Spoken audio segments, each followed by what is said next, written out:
We live in a new renaissance. We live in the most magnificent time to be alive, and the chances of eradicating poverty and disease is greater than ever in human history. It could happen in our lifetimes. But the Renaissance, although it created the Da Vinci's, Michelangelo's, Copernicus's, and others that revolutionized the way we saw the world, ended in tears. The bonfire of the vanities, the burning of Gutenberg presses. And it was the press, the incentive to learn and the ability to pass ideas around that changed the world. That's what's happening now. So it's a wonderful time. That's the boom. The doom is that it ends many times in tears. How do we stop that happen? What's the evidence? The second point. The evidence is that this is a real risk to lots of people. 47% of jobs may be lost in the next 2 decades in the US, and the report on this is distributed downstairs and at our lunchtime session. In the UK, the number is about 36% of jobs. But there are areas that are booming. Informatics specialists and others. They're job categories that are now account for 800,000 people in the US that did not exist 10 years ago. And that's happening more and more rapidly. This is the top end and at the bottom end, but as Andrew said, there's a hollowing out in the middle. So the evidence is massive job creation, which is why unemployment in the US is at the lowest level in 6 years, despite the march of the robots and automation. Final point, what do we do about it? What are the implications? The implications are, as Andrew indicated, the EIEOO, but it's not only about that. The question is, where does the money come from? So mobility, yes, immigration policy, infrastructure, and all of these things, and education at the heart. But we also have to accept that if you want to overcome inequality, you need active labor market policies. You need to reduce the tax wedge. That's the amount of deductibles that go between what the employer pays and the employer receives, and the money's got to come from somewhere else. So we have to talk about tax and spend.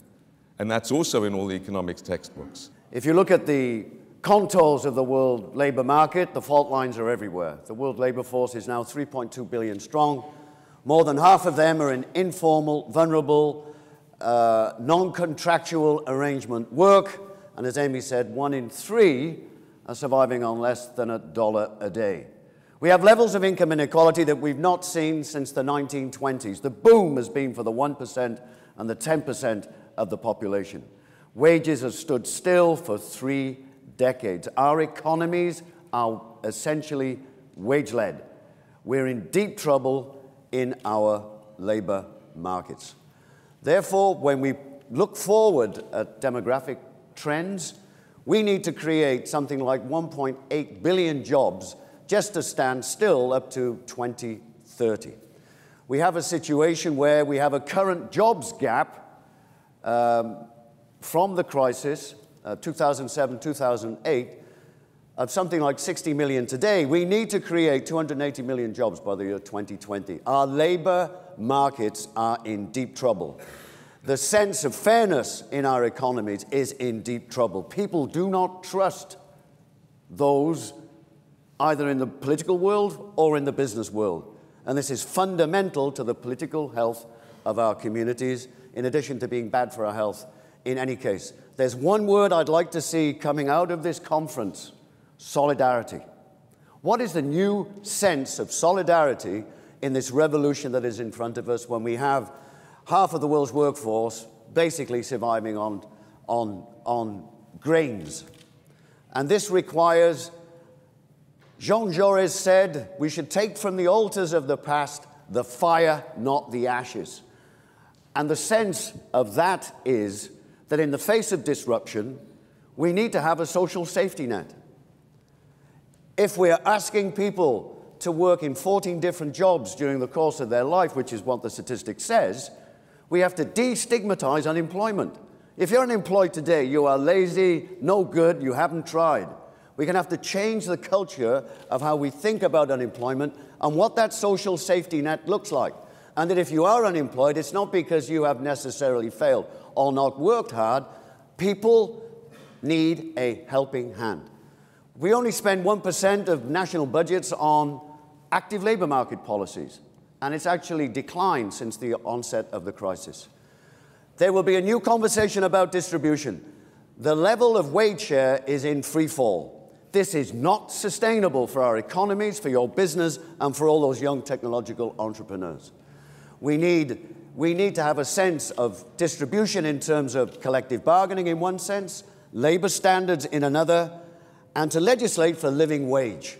This will help give a level of competition on a basis of fairness and a certain sense of equality. There will be a workplace revolution. People are not going to take hierarchical command structures. People will demand a say on their job, a destination of their business. There will be liberty, égalité, and fraternité in the workplace, and that's where unions will come in. We should just say, in the world, in the Sustainable Development Goals, every young person should have access to education and a job. We have to bring a new sense of what a quality job is. We've lost that sense of what a quality job is. And above all, we've seen in this period of pressure, of constraint, of cuts and austerity, a breach in faith between the employer and the employee. You can't turn a workforce into independent contractors. We have to find new definitions of what an employment relationship is, about what your responsibility to that individual is, even if that period of responsibility is shorter than it was. There has to be a sense of responsibility. And don't think technology is going to bring a healthier and safety workplace. We are responsible for the Bangladesh Accord, a factory collapse with the loss of 1,100 lives. We're now working together with business to improve health and safety at the workplace. We've done it together, doubled the minimum wage. Bangladesh is still competitive, but it's a way of going forward in terms of responsible business conduct. So, be happy, don't worry, is not for me. Our union's part of the solution, most definitely. And I'm very happy to see, after a long period, that the International Monetary Fund themselves have said that if you weaken your labor movement, you get problems in the distribution of income. I'd like us to think about the social safety net in a much more in the round.